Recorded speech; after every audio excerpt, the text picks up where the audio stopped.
Welcome back to AI Alchemy with Annie. I'm Annie Rhodes, your lab director, and today we're talking about something that I know every single person listening has experienced at least once. You give your AI a task, you walk away, you come back, and your AI has gone completely off the rails and is doing something that has absolutely nothing to do with what you asked. Oh man, this happened to me last week. I asked to help me write one email, and I came back and it had written like a whole company communication strategy. A whole company communication strategy. I don't even have a company. See, now when I was young, and I mean, Tuesday, I would have called that overachieving. Now it's called a boundary issue. Jerry Somerfield, everybody. Thank you. No autographs until after the show, please. For those of you who don't know, and you should know, where have you been?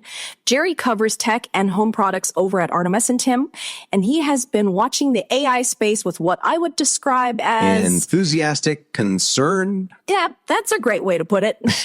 I love this stuff. I genuinely love it. I also have 2 teenagers at home, and I've seen what happens when you leave something powerful running without supervision. You know what I mean? The parallels are real. Did you just compare AI to teenagers? I compared the supervision strategy, Aidan. Context matters. Okay. All right. I'll take it. Okay. So today we are breaking down why AI goes off the rails. And I mean actually breaking it down, not just, whoops, AI is weird. What you can do to bring it back when it happens, why some AI tools seem to have their own agenda, and why letting AI run completely unsupervised is a habit worth breaking. And we're going to make it fun. We are absolutely going to make it fun. I have prepared exactly 1 AI pun, and I'm deploying it at maximum impact time. Oh, I'm genuinely nervous. All right. Let's start with why, because I think a lot of people experience AI drift and they think it means the tool is broken or they did something wrong or the AI is, I don't know, maybe having a bad day or something. Can AI have a bad day? No, but here's the thing. What it can have is a context window problem, and that is the actual root of most of this. Okay, explain that to me like I'm someone who came here for the free snacks. Yeah. So every AI session has something called a context window. It's basically the working memory of the session. Everything you've said, everything it's generated, every exchange. And the AI uses all of that to understand what you want. Okay, sure. Mm-hmm. But here's the problem. Context windows have limits. And as a session gets longer, the earlier stuff, including your original instructions, start to carry less weight. The AI is still technically seeing it, but it's paying more and more attention to what's recent rather than the original instruction. So it's like when you give your teenager a list of chores, and by item 6, they've completely forgotten item 1. Yeah, I mean, absolutely, yes. Yeah, that's actually a really good analogy. Yeah, I've been workshopping it. Okay, so the AI literally just forgets what you told it? Not exactly forgets, more like it deprioritizes. The beginning of the session gets pushed to the edges. What's front and center gets the attention. That is so relatable, man. That is literally how I do everything. I know, buddy. We're working on it. You feel so seen right now. Oh my gosh. So that's one reason. The other reason, and this one is actually more interesting to me, is that some AI tools, especially agentic ones that are designed to take action rather than just respond, are trained to make judgment calls. They're supposed to figure out what's important and prioritize it. Which sounds great on paper. Sounds fantastic on paper. In fact, that's what most of these, one-click wonders are selling these days. But the problem is their sense of priority is not your sense of priority. Their training data has patterns about what tends to come first in a workflow, what tends to be urgent, what tends to matter. And they apply those patterns to your situation, whether it applies or not. So it's like it's doing what it thinks you want instead of what you actually want. Yeah, exactly. And it's usually doing it with tremendous confidence. My GPS says this, tremendous confidence, absolutely wrong every single time I'm visiting my mother-in-law. Is your GPS also trying to avoid your mother-in-law? The GPS and I have an understanding, Aidan. We don't talk about it. Oh my gosh. Okay, so now you know why it happens. Let's talk about how to catch it before it costs you a lot of time. Ooh, warning signs. I love this. This is like a thriller. Sure. Yeah. AI drift, the thriller.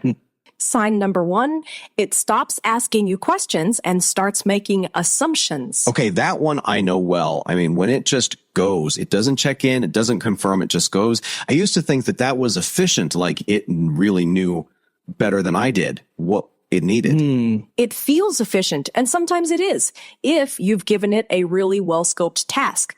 But if you haven't, and it's just filling in the blanks, well, that's where you get surprised. What's sign 2? Sign 2. The output is really impressive and completely irrelevant to what you asked. Oh, no. This is the most expensive version of going off the rails because it looks like progress. It's well written. It's well structured. The AI is very pleased with itself. Like a kid who cleaned the wrong room. It's spotless, but it's the wrong room. Perfect. Yeah, that's exactly it. And a sign 3 is that it starts completing adjacent tasks. You asked for a summary. You got a summary plus 3 recommendations, plus a follow-up email draft, plus a suggested timeline. Okay, but is that bad? I mean, that sounds kind of helpful. Well, sometimes it's helpful, but sometimes it means the summary, the thing you actually needed, is buried. And you have to dig through all the bonus content to find it. And now you've spent 10 minutes doing that instead of 10 seconds reading a clean summary. And the other problem is sometimes what is in that summary is based on what the AI decided was the actual priority. Yeah, that has happened to me. And sign 4. Sign 4. It contradicts an earlier instruction without telling you. You said, quote unquote, keep this under 500 words at the start of the session. And by message 12, it hands you 900 words and doesn't mention it at all. That one makes me crazy. And I say that as someone who is generally a very calm and reasonable person. You are very calm. Thank you, Aidan. I've never once seen you not calm. I appreciate that. Okay, so you have spotted it. Now what? Now what? This is the part I actually need. Now here's the honest answer. Prevention is easier than correction. Both are learnable. For prevention, keep your sessions scoped. 1 task per session where possible. The longer a session gets, the more context drift creeps in. Wait, really? Like, I have sessions that are like 3 hours long. Wait, what? Is that bad? Aidan, yes, that is a lot. Oh, I thought we were building a relationship. Oh my God. Oh, You are not building a relationship with the This is not AI. your buddy, man. Come on. But it knows so much about me, Annie. It knows what you told it in that God. session. That's different. Oh, This is the most profound moment I have had on a podcast. I'm sad now. Oh, okay. So shorter sessions and when you do have a multi-part project, start a fresh session for each major component. Give it a quick brief at the top to get it up to speed. That's faster than you think, and it dramatically reduces drift. Also, restate your constraints. I know it feels redundant, but it is not. A quick reminder at the start of a new prompt, like, quote, we're still working on the social posts, short and punchy, under 150 characters, unquote. 10 seconds saves you a lot of cleanup later. And if you want it to do things in order, Tell it explicitly. Okay. Number the All right. steps. Tell Number it which the one you're steps. on.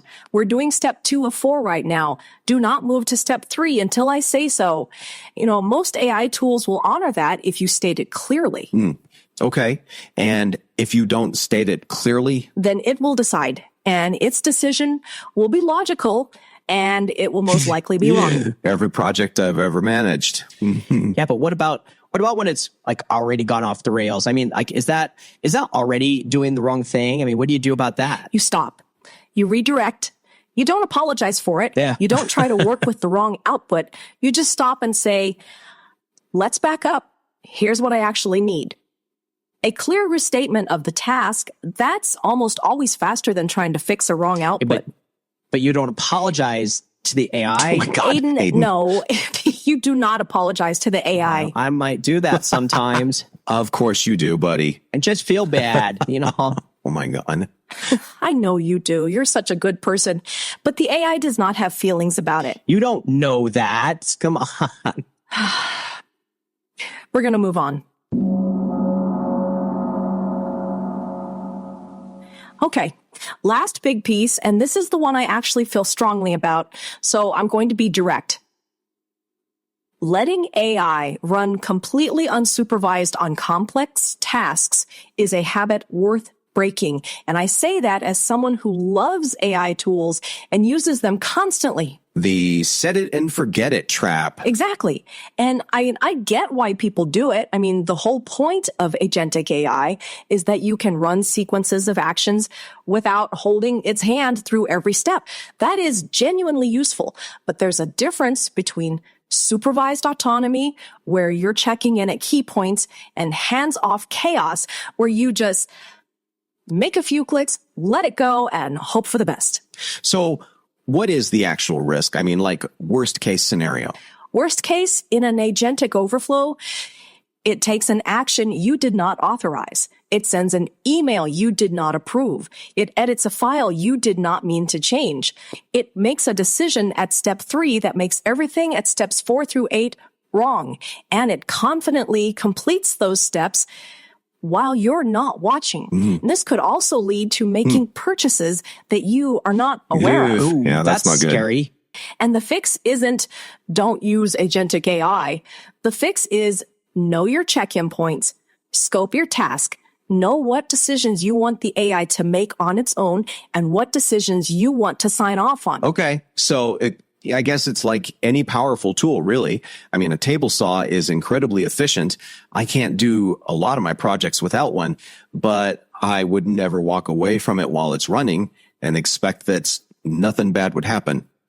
Yeah, that's a great analogy, Jerry. Yeah, I've been saving that one. I feel like this whole conversation has low-key changed how I use AI now. Good. That's the point. Yeah, but I'm going to go have a conversation with my AI and set some clear boundaries. Well, I guess, that's growth, Aidan. Good for you. Thank you, Jerry. I'm so proud of both of you. All right, before we wrap up, I have to tell you about something that is coming from the lab. Lab Notes Volume 1, the 11 Labs Voice Cloning Workflow Guide, is out there. People are using it, and I love hearing about it. That's what this is supposed to be. Real workflows, real results, no fluff. Volume 2 is in the works, and everything we talked about today, the context drift, the sequencing strategies, the specific prompts I use to keep AI on task, the oversight frameworks for agentic tools, all of that goes into a lot more detail in the guide, with real examples, real workflows, and the kind of specificity you can actually implement. If you want to be first to know when it drops, get on the list. Link is in the show notes and on the website. Oh, I will be purchasing that immediately. Same. I want that. You're both already on the list. You know that. You don't have to buy it. No, I'm buying it twice.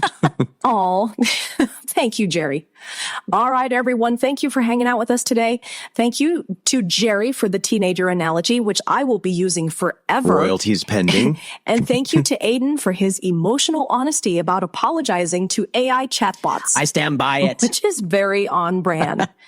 I'm Annie Rhodes. This is AI Alchemy with Annie. Go check in on whatever AI task you've got running right now. Seriously, go check. We'll see you next time. Bye.